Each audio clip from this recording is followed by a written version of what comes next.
प्रिय विद्यार्थियों नमस्कार। मैं डॉक्टर इकबाल फातिमा से आचार्य इतिहास भाग राजकीय महाविद्यालय झालावाड़। विद्यार्थियों आज हम बात करेंगे रणजीत सिंह जो कि पंजाब के महाराजा थे। उनकी मृत्यु के बाद पंजाब की स्थिति किस प्रकार रही और अंग्रेजों ने उसके प्रति क्या नीति अपनाई। यानी अंग्रेजों ने अपनी साम्राज्यवादी महत्वाकांक्षा को शांत करने के लिए रणजीत सिंह की मृत्यु के बाद उत्पन्न परिस्थितियों का फायदा उठाकर पंजाब को अपने साम्राज्य का हिस्सा बनाने का प्रयास किया। विद्यार्थियों जब तक रणजीत सिंह जीवित थे तब तक पंजाब की ओर बढ़ने की अंग्रेजों की हिम्मत नहीं हुई, लेकिन जैसे उनकी मृत्यु हुई उसके बाद स्थिति बिल्कुल बदल गई। रणजीत सिंह द्वारा स्थापित विशाल साम्राज्य बिखर गया और उत्तराधिकार का युद्ध पंजाब में छिड़ जाने से वहां पर अराजकता उत्पन्न हो गई।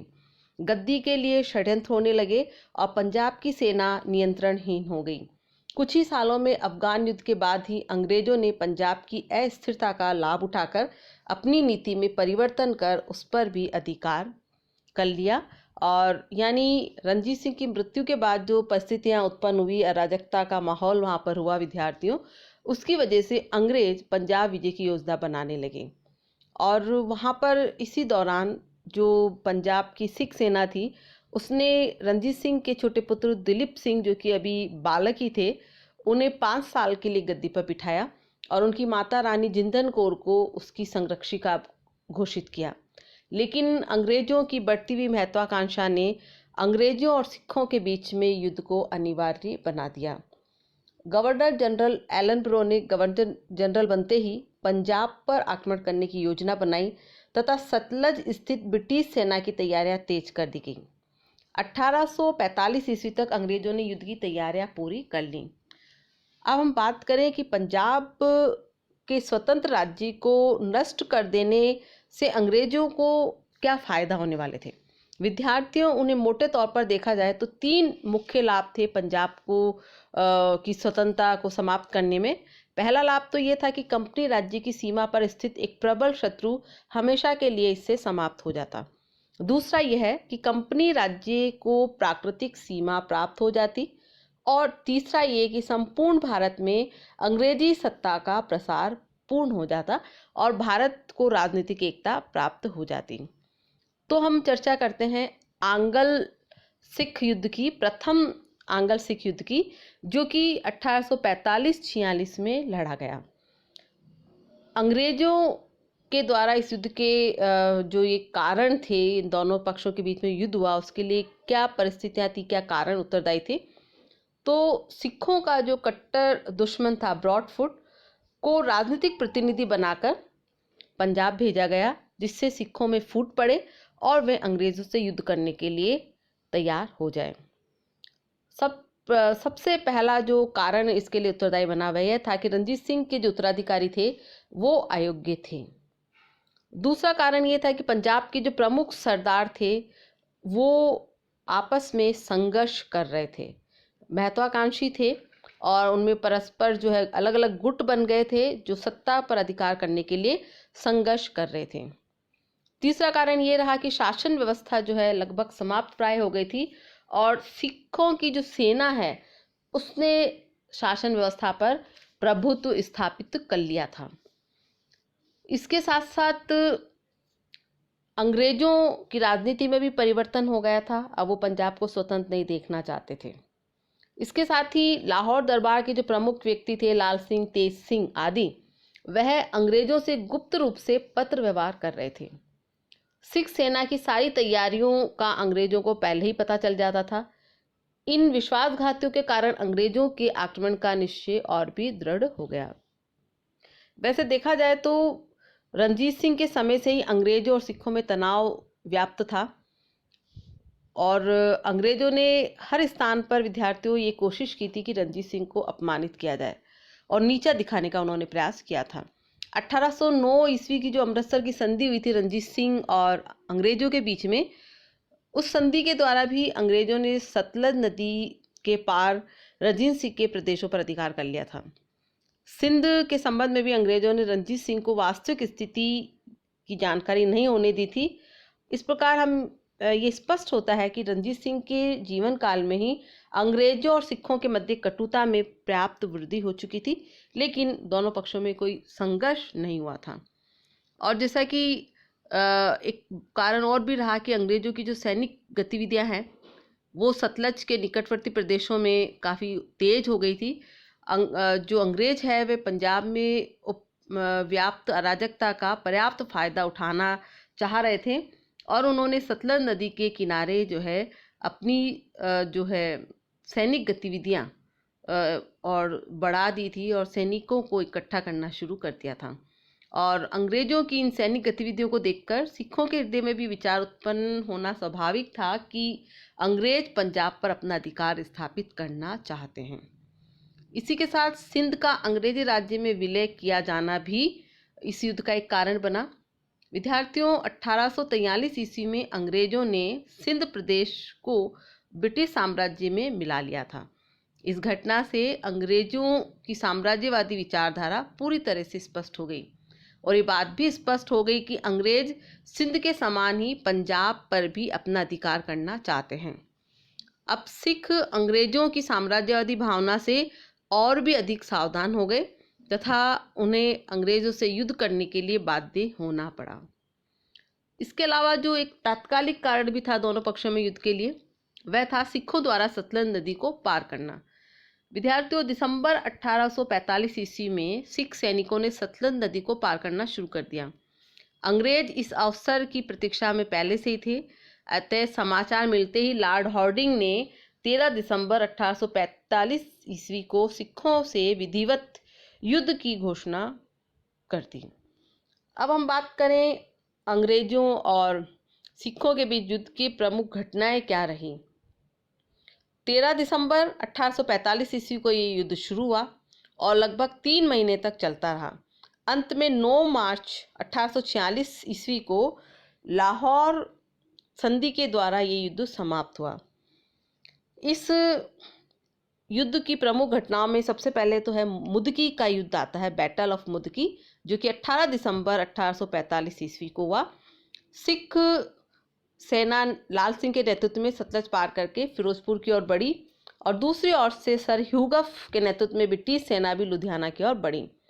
फिरोजपुर से 20 मील दूर स्थित मुदकी नामक जगह पर दोनों सेनाओं का आमना सामना हुआ।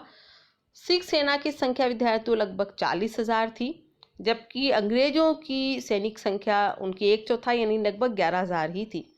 यद्यपि सिख सेना बड़ी वीरता से लड़ी, लेकिन उनके सेनापति लाल सिंह ने युद्ध स्थल से पलायन कर लिया और परिणाम स्वरूप सिख सेना को पराजय का सामना करना पड़ा। इस युद्ध में सिखों को काफ़ी नुकसान पहुंचा। दूसरा युद्ध जो है फिरोज शाह नामक स्थान पर हुआ।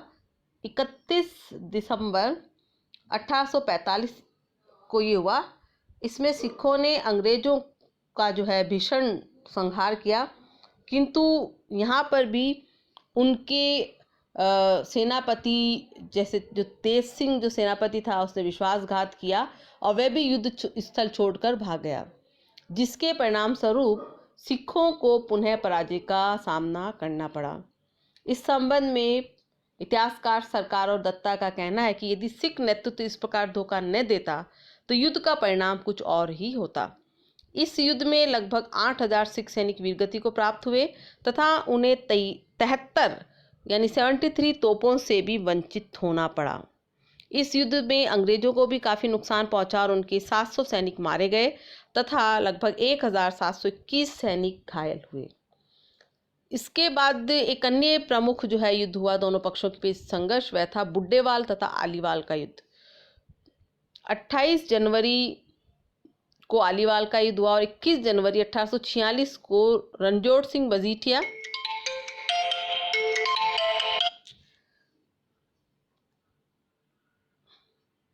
रणजीत सिंह मजीठिया और सतलज नदी के द्वारा सतलज नदी को पार करके लुधियाना की और अंग्रेज सेना पर आक्रमण कर दिया गया।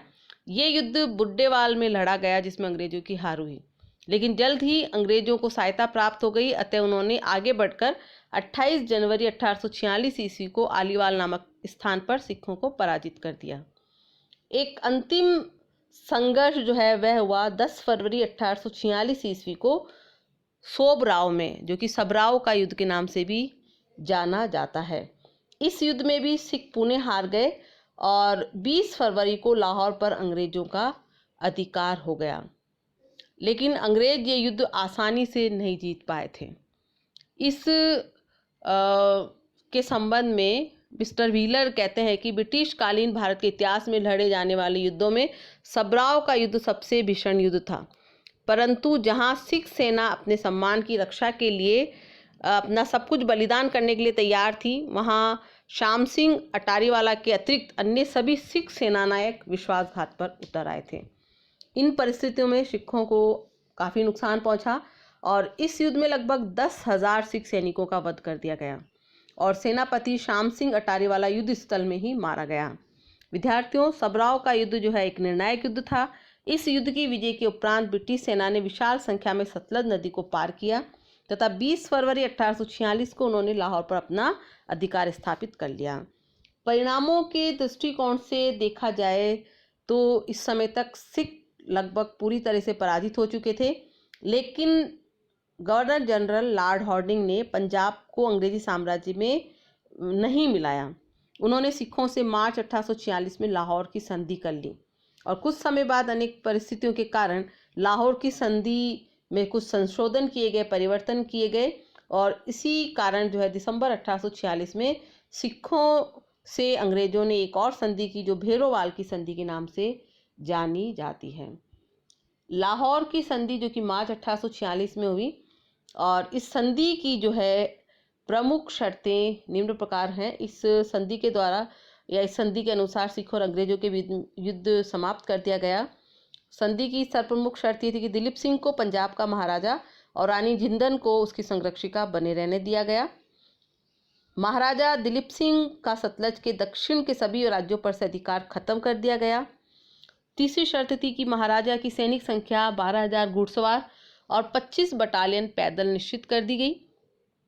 चौथा, अंग्रेजों ने युद्ध क्षतिपूर्ति के रूप में 1.5 करोड़ रुपए की मांग की, लेकिन पूरी राशि नहीं मिल पाई। सिखों के पास खजाने में मात्र 50 लाख रुपए ही थे।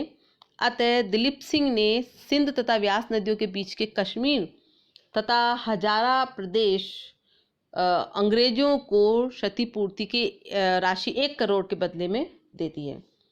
एक अन्य शर्त थी कि सिख दरबार में किसी भी विदेशी को बिना अंग्रेजों की अनुमति की नौकरी पर नहीं रखा जाएगा। छठा, अंग्रेजों ने सिख राज्य के आंतरिक मामलों में हस्तक्षेप न करने का आश्वासन दिया। और अंतिम, महाराजा की सुरक्षा के लिए एक अंग्रेजी सेना पंजाब में रखी गई।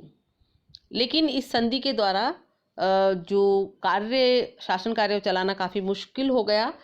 अतः अंग्रेजों ने लाहौर दरबार के एक डोगरा सरदार को एक अन्य संधि द्वारा कश्मीर का प्रदेश 1 लाख रुपए में बेच दिया। और रानी जिंदन और लाल सिंह को अंग्रेजों का कार्य अच्छा नहीं लगा, इसलिए उन्होंने कश्मीर के गवर्नर शेख इमानुद्दीन के पुत्र को भड़काकर वहाँ पर विद्रोह करवा दिया। लेकिन ब्रिटिश सरकार को इस बात की सूचना मिल गई कि ये विद्रोह रानी और उसके प्रधानमंत्री द्वारा प्रायोजित है या उनके द्वारा करवाया गया है। अतः उन्हें उनके पदों से हटा दिया गया और 12 दिसंबर 1846 को अंग्रेजों ने सिखों से भैरोवाल की संधि करके लाहौर की संधि में सुधार किया। ये संधि जो है 16 दिसंबर 1846 को हुई। इस संधि द्वारा शासन की देखरेख के लिए 8 सरदारों की एक संरक्षक समिति बनाकर उसे ब्रिटिश रेजिडेंट के अधीन रख दिया गया। इस नई संधि के द्वारा सिखों को पूर्ण रूप से कमजोर बना दिया गया। इससे पंजाब का शासन अंग्रेजों के हाथ में चला गया। अब न तो सिख महाराजा शासन के लिए आज़ाद थे और न सिख दरबार ही स्वतंत्र था। और इस के साथ ही लाहौर सरकार को ये मानना पड़ा कि लाहौर में शांति और सुव्यवस्था बनाए रखने के लिए एक स्थायी रूप से अंग्रेज सेना वहाँ पर रखी जाएगी और इस सेना के खर्चे के लिए 22 लाख रुपए वार्षिक सिखों को अंग्रेजों को देना था।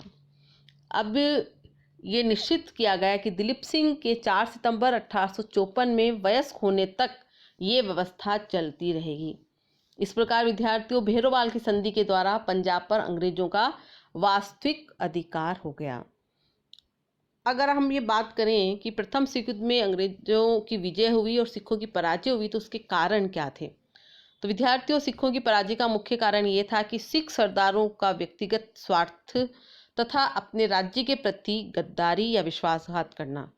सिख सरदार लाल सिंह, तेज सिंह व गुलाब सिंह आदि अंग्रेजों से मिल चुके थे और सिख सेना की गतिविधियों की सूचना उन्हें लगातार देते रहते थे। यहाँ तक कि युद्ध के अवसर पर वे सेना को छोड़कर मैदान से हट भी जाते थे।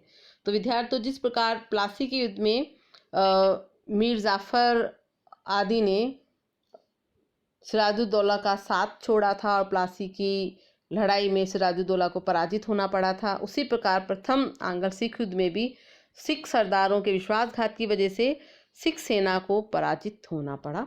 तो ये प्रथम आंग्ल सिख युद्ध था जो कि 1845-46 में हुआ और इसमें जो है सिखों को पराजित होना पड़ा और अंग्रेज कंपनी की विजय हुई। धन्यवाद।